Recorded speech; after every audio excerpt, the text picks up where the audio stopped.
আসসালামু আলাইকুম রহমতুল্লাহি আবরাকাতু এনবিশন ব্রিজ চ্যানেলে বরাবরের মতোই সিঙ্গাপুর থেকে আপনাদের সবাইকে ওয়েলকাম জানাচ্ছি। সিঙ্গাপুর প্রবাসী আমি মোহাম্মদ নুরুজ্জামান।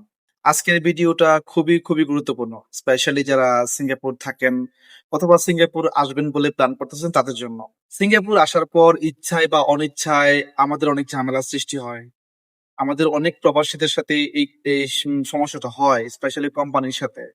আমাদের বেতন নিয়ে, কাজের সাইটে একটা অ্যাক্সিডেন্ট হওয়া, অথবা কারোর সাথে ঝগড়া বিবাদ হওয়া, অথবা মানে যেকোনো আইনি ঝামেলা হতে পারে সিঙ্গাপুরে।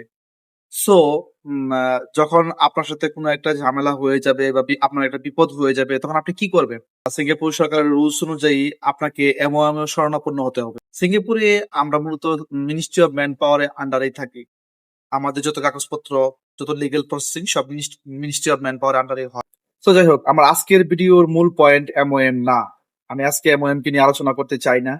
স্পেশালি সিঙ্গাপুরে আমরা যখন বিপদে পড়বো বা আপনি যখন বিপদে পড়বেন, তখন আপনার জন্য আরো 2-3টা জায়গা আছে। তার মধ্যে বাংলাদেশিদের জন্য স্পেশালি যদি আমি উল্লেখ করতে চাই, সেটা হচ্ছে TWC2 সেন্টার।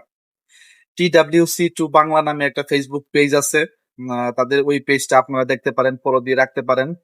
এবং যত ধরনের সমস্যা সিঙ্গাপুর হোক না কেন, আপনার আইনি সহযোগিতা বা অন্যান্য আরো যে সাপোর্ট গুলো আছে, আপনার মেন্টাল সাপোর্ট, সবকিছু আপনি তাদের কাছে পাবেন।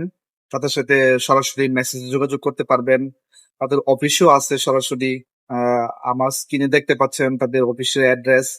সো আপনারা চাইলে অফিসে চলে যেতে পারেন, অথবা ফেসবুকে তাদের সাথে কানেক্ট হতে পারেন, তাদেরকে ইমেল করতে পারেন, তাদেরকে আপনার সমস্যাটার কথা জানান। এরপর সমস্যা কিভাবে সলভ করা লাগে, আপনার পরবর্তী পদক্ষেপগুলো কি হতে পারে, তারা আপনাকে সহযোগিতা করবে। যদি সরাসরি আইনি সহযোগিতা দেওয়ার প্রয়োজন হয়, তারা আপনাকে দিবে। এবং এমওএম এর যে সহযোগিতাটা, এটা পেতে আপনার যা যা করা লাগে তারা আপনাকে হেল্প করবে। তো বেসিক্যালি দেখেন, সিঙ্গাপুরের সমস্যা হলে আমরা যদি একা একা এমওএম এ যাই, হয়তো আমরা অনেক সময় ভালো ইংরেজি বুঝি না, বা এমওএম কে আমরা বুঝাইতে মানে আমরা ব্যর্থ হই, আমাদের প্রকৃত জিনিসটা আমরা বুঝতে পারি না। কিন্তু TWC2 মতো যে প্রতিষ্ঠানগুলো আছে, ওনাদের কাছে আমরা যখন যাব, ওখানে বাংলা ভাষাভাষী আছে, বাংলা ভাষায় ট্রান্সলেটর আছে, গাইড করে কিভাবে জিনিসটা সলভ করা যায় তারা সেই সহযোগিতা করবে। এছাড়াও যদি আমি বলি MWC, যে সিঙ্গাপুরের মাইগ্রেন্ট ওয়ার্কার সেন্টার, এটাও একটা অনেক ভালো প্রতিষ্ঠান।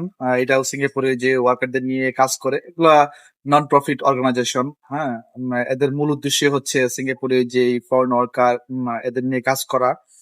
সো এদের উদ্দেশ্য এবং কাজগুলো আসলে প্রশংসনীয় এবং ভালো।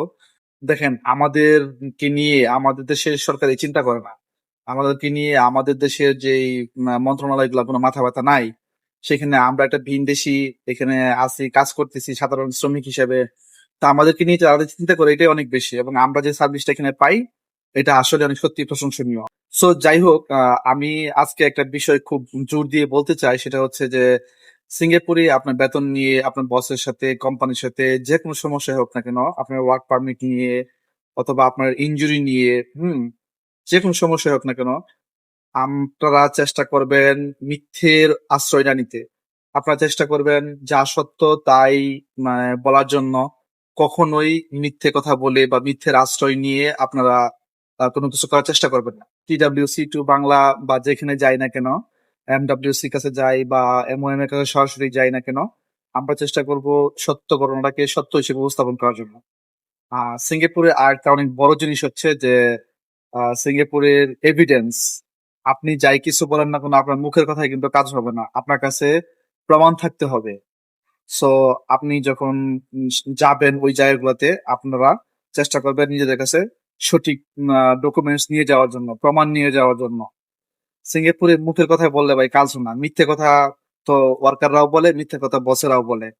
সো কার কোনটা সত্য, এটা অবশ্যই এমন ইনভেস্টিগেশন করবে, কিন্তু তার সাথে সাথে আমাদের সঠিক ডকুমেন্টসও লাগবে। এবং আমরা সর্বোচ্চ চেষ্টা করব সিঙ্গাপুরে কোনো ঝামেলায় না জড়াতে। মানে আমরা নিজেরাই ইচ্ছাকৃতভাবে কোনো ঝামেলায় না জড়াতে চেষ্টা করবো ইনশাল্লাহ। যদি আমার উপর ঝামেলা এসে যায় বা আমি যদি কোনো অ্যাক্সিডেন্টের মুখোমুখি হই, সেটা তো ভাই আমার কন্ট্রোলে নাই। সেটার জন্য অবশ্যই সিঙ্গাপুরের সুষ্ঠু ব্যবস্থা আছে, আলহামদুলিল্লাহ। সো আজকে এই পর্যন্তই। সিঙ্গাপুরের প্রবাসীরা অথবা বাংলাদেশ থেকে যারা সিঙ্গাপুর আসতে চান, আপনারা যে কোনো বিষয়ে কমেন্ট সেকশনে জানাতে পারেন ইনশাল্লাহ আমাকে। সবাই ভালো থাকেন, সুস্থ থাকেন, নিরাপদে থাকেন। ধন্যবাদ সবাইকে।